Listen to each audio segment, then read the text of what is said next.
Hey, what's going on, everybody? It's the CD guy, Johnny Z here. Thank you so much for tuning back into the channel, and today I'm going to be ranking every Queen studio album from worst to best. Let's get things started here. Coming in at number 15, I'm going to go with Flash Gordon from 1980. I'm pretty sure this movie bombed, but anyway, Queen did the soundtrack for it, which they decided to release as a proper studio album, and it's a fine soundtrack. I've seen the movie, it's pretty campy even for 1980s standards, but the music worked much better when set to the film, in my opinion, and as a standalone record, it has some great moments like Flash and the Hero, some fun instrumentals on here too, which, aside from the two tracks I mentioned, the whole album is an instrumental record, as, most soundtracks tend to be, but, I definitely wouldn't consider it to be top shelf Queen as a whole, though it was a good fit for the movie. Number 14, let's go with Hot Space from 1982.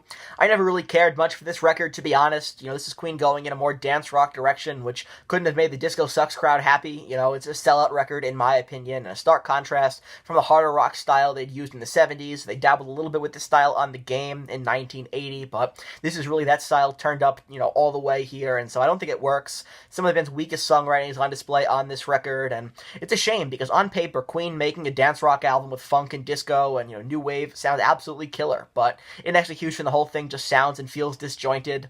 Body language is super overrated in my opinion, and then you have the Played to Death Under Pressure featuring David Bowie, great collaboration. Really the only great song on here in my opinion, although I really never need to hear it again. The record though has this unique charm to it, but overall it was a disappointing follow-up to The Game at best. Number 13, A Kind of Magic from 1986. This is another soundtrack here, this time for the movie Highlander, but unlike Flash Gordon, this album still holds its own, I think, as a standalone record, and the music is pretty diverse. You have some more of the bombastic tracks on this record, like, the title track, Who Wants to Live Forever in One Vision, a heavier track in Princes of the Universe, and then you have the ballad Friends Will Be Friends on piano, and so this record overall sounds a bit rushed, but there's some really good variety on here for sure. Following that up here at number 12, let's go with Innuendo from 1991, the final album released during Freddie Mercury's lifetime, and the last to feature input from all four guys collaborating at once on a new release. Freddie's health was getting worse and worse at this point. This record was recorded from 1989 to 1990, and he looked really frail in the video for These Are the Days of Our Lives, which, it's kind of hard to watch, but this record does not sound like a dying man at all. If anything, this is a really defiant performance from Mercury. He recorded The Show Must Go On in one take with very powerful vocals, and his voice was getting a bit thinner due to his condition, but he still could hit those notes, and some other standouts on here for me include the title track featuring Steve Howe, which is very cool. The aforementioned These Are the Days of Our Lives. Delilah is a fun track as well. I'd say the only major criticism I have for this record, and it's not even that major, maybe a minor criticism is the better way to put it. It's really not an issue in hindsight now, seeing that we wouldn't get, a ton more Queen material in the future, but maybe a bit bloated. I would have trimmed a couple tracks off of here, but again, like I said, considering that the band were, pretty close to the end of their careers here in terms of releasing albums, it's not really a problem anymore. For number 11, let's go with Made in Heaven from 1995. I frequently see this record ranked last or second to last on a lot of people's countdowns, and I never really understood why. By 1995, the fact that we were getting a proper Queen album at all was a gift, and the band used leftover vocal parts and piano from Freddie Mercury recorded before his death in 1991 and went into the studio, and I think it's better that they made something out of what they had left, mixed with some, scrapped ideas, some solo albums. It's an emotional record for sure, a posthumous tribute to Freddie, and this would be the band's last, right? Studio tracks released on a full-length album. And a lot of these tracks take on, new meaning with Freddie's death, right? Like Made in Heaven, Let Me Live, which features Mercury, Roger Taylor, and Brian May sharing lead vocal duties, which is pretty cool. The ballad A Winter's Tale, the last song written and composed by Mercury on his own. You have Mother Love, Mercury's last ever vocal performance, finished by Brian May. And I also really dig the Seven Seas of Rye callback on the reprise of It's a Beautiful Day. And, obviously Freddie had no input on the end product here, so something feels missing, but I feel like that's kind of the point. It gets really difficult once you get into the top 10 here because there really are no bad albums here. Coming in at number 10, I'm going to go with The Miracle from 1989. In my opinion, one of Freddie's best vocal performances. His voice sounds super powerful throughout, and standouts for me include the title track, where Freddie is just belting it out. You have the anthemic I Want It All, the Angry Scandal, probably my favorite song here on the record, against the UK tabloids, and then The Invisible Man, which I believe was supposed to be the original title for the album. The original title was The Invisible Men before it got changed, and also on here you have a glimpse of kind of that old school Queen on display where Brian May really lets loose on a track like, Was It All Worth It, for example, on guitar, sounds great. Great album closer and one of May's finest moments on the record, and Queen were undergoing a lot of internal challenges around this time, when the album was recorded, with Brian May's marital problems and Freddie Mercury revealing his HIV diagnosis to the band, but they still delivered here with a stacked record, and probably one of the albums that I would recommend first to someone trying to get into pop rock. Number 9, let's go with News of the World from 1977. I mean, for me, I don't ever need to hear We Will we'll rock you, We Are the Champions again. I mean, sure, they're big anthemic tracks. They're played at like every basketball game ever, but I've heard them to death, and they've really taken on such a mainstream life of their own that they almost don't feel like Queen songs anymore, if that makes any sense, but I'd much rather listen to the lesser talked about but still classic Queen material on this record, like Spread Your Wings, My Melancholy Blues, and Sheer Heart Attack, which is a song that did not make it onto the album that bears its name, but finally does make it on the record for News of the World. And there's just a lot more to this album than We Will Rock You and We Are the Champions, and I almost feel like the overwhelming popularity of those tracks has led me to sour on this album at times, but that's definitely unfair to some of the more lesser talked about and underrated material on this record that I really enjoy. And by the way, I will say that the album cover terrorizing Stewie Griffin is one of my favorite Family Guy episodes of all time. Next at number 8, we have The Game from 1980. This was a great way to kick off the decade for Queen. The times were changing, and Queen were adapting for sure with the incorporation of synthesizers for the first time on a full-length Queen studio album. There's also, a disco rock electronic vibe on here, and it's not nearly as divisive as it would get on Hot Space. And of course, you have the monster hits. Another one, Bites the Dust, which, I've heard to death, but I'm still a sucker for John Deacon's bass here, and Crazy Little Thing Called Love. Favorite track here for me has got to be Dragon Attack, one of the most underrated songs on this record. And The Game was a really interesting step into the 80s. I think it's aged really well, although the sound it ushered in it did lead to Hot Space, which was a letdown to say the least. Next up, how about Queen 2, their sophomore record released in 1974. The band followed up their incredible debut with an album that you could argue is their heaviest in their catalog. And, people tend to forget now that early Queen could be pretty heavy when they wanted to, and definitely had an influence on the metal scene that was really starting to form, its own identity by the mid-70s. The way the band split the record up here into side white and side black was really creative, and you have some really heavy stuff on here, like Seven Seas of Rye, Ogre Battle, and Father to Son, but that's not to say there isn't a lack of, a diversity on here either.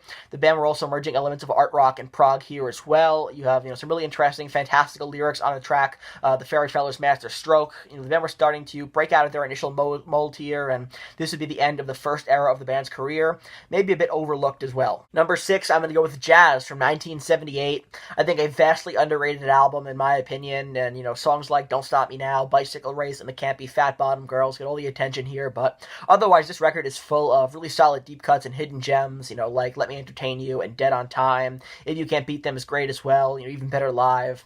One criticism is I don't think Mustafa makes for a great album opener. I feel like it could have benefited from a different spot on the album, but otherwise this record is severely underappreciated, and I think the perfect bridge between 70s and 80s Queen. Breaking into the top 5 here, let's go with The Works from 1984. The band had to bounce back in a big way after the Hot Space debacle, and that's just what they did here with The Works. An album that really helped to reestablish a more hard rock feel to the band's sound, but also not at the expense of the electro poppy style that the group had been dabbling in over the past few years, which I think completely ditching that would have been kind of moving backwards. It might have alienated some new fans who jumped on board with Hot Space. I think this album found the perfect middle ground to make everyone happy. It has that big stadium rock feel to it, with radio hits like Radio Gaga, and I know it's overplayed, but it's still a fun song. You have I Want to Break Free on here as well. And there are definitely glimpses of 70s Queen on display here too, which isn't very subtle on Tear It Up, which features riffs from Liar off their debut record. So the band needed to come out swinging to recover from Hot Space, and that's just what they did here with The Works, my number 5 on the list, getting a start in the top 5. Let's go all the way back to the beginning here with their debut record, self-titled, from 1973. Classic debut album here. The band burst onto the scene and were distinct right away with the tone of Brian May's Red Special and the powerful vocals by Freddie Mercury. And like a lot of debut albums, the production wasn't quite there yet, but Mercury still sounds phenomenal, and the fact that they tried to pitch correct him on the new mix, the reissue of this album, is just a crime. It's the reason I passed on it ultimately, which is a shame because I thought the additional live stuff was very cool, but when comparing the original to the new 2024 mix, it really is a tale of two different albums, and I'm going to go with this one 9 out of 10 times. The drums on the new mix sound very modern for a 1973 album too, but back to the original. Standouts here include Keep Yourself Alive, Great King Rat, Liar, then an early instrumental iteration of Seven Seas of Rye, kind of teasing what was to come next on their sophomore record, but this debut album, one of my favorite rock debuts of all time for sure. Top 3 now with A Night at the Opera from 1975. Now, of course, this record is best known for Bohemian Rhapsody. It's a song played constantly on rock radio, but it's one of those songs where that's totally justified. But the thing that's so great about A Night at the Opera is that this is already a top 3 Queen album for me before we even get to Bohemian Rhapsody. There's really something on here for everybody. Every fan of Queen on this record. You have some heavier tracks on here like Death on Two Legs, more poppy, radio-friendly material like You're My Best Friend, even some proggy elements on 39. This record is a true melting pot of every facet of the Queen sound up to this point. For number 2, I'm going to go with the album's successor, There, A Day at the Races from 1976, and, after the commercial breakthrough on A Night at the Opera, it would have been easy for the band to coast for a while, but instead they went back in the studio after a 2-month hiatus following a exhausting 6-month tour of A Night at the Opera, made another classic and innovative record, and, like A Night at the Opera, the band took chances in the studio making a really wide-ranging record once again, so in that way, I think those two albums kind of go hand in hand with one another, but there are definitely a lot of similarities here to A Night at the Opera, and yet at the same time it feels fresh with, more polished and mature experimentation going on, and standouts for me here include Tie Your Mother Down, a heavy bluesy opener, the operatic and gospel-infused Somebody to Love, Long Way with Brian May on lead vocals, the Millionaire Waltz, and the ballady You Take My Breath Away. The order of my top 3 is liable to change at any time, but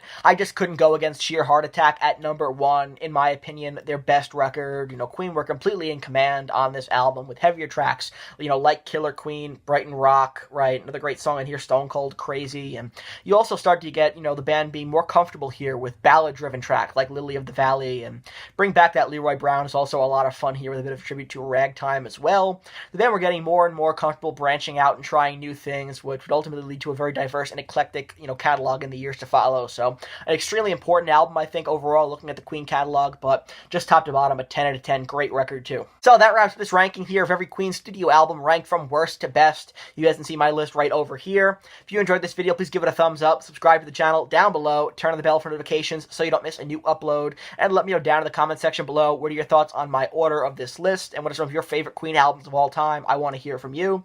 And until next time, it's the CD guy, Johnny Z, signing off. Take care, everybody.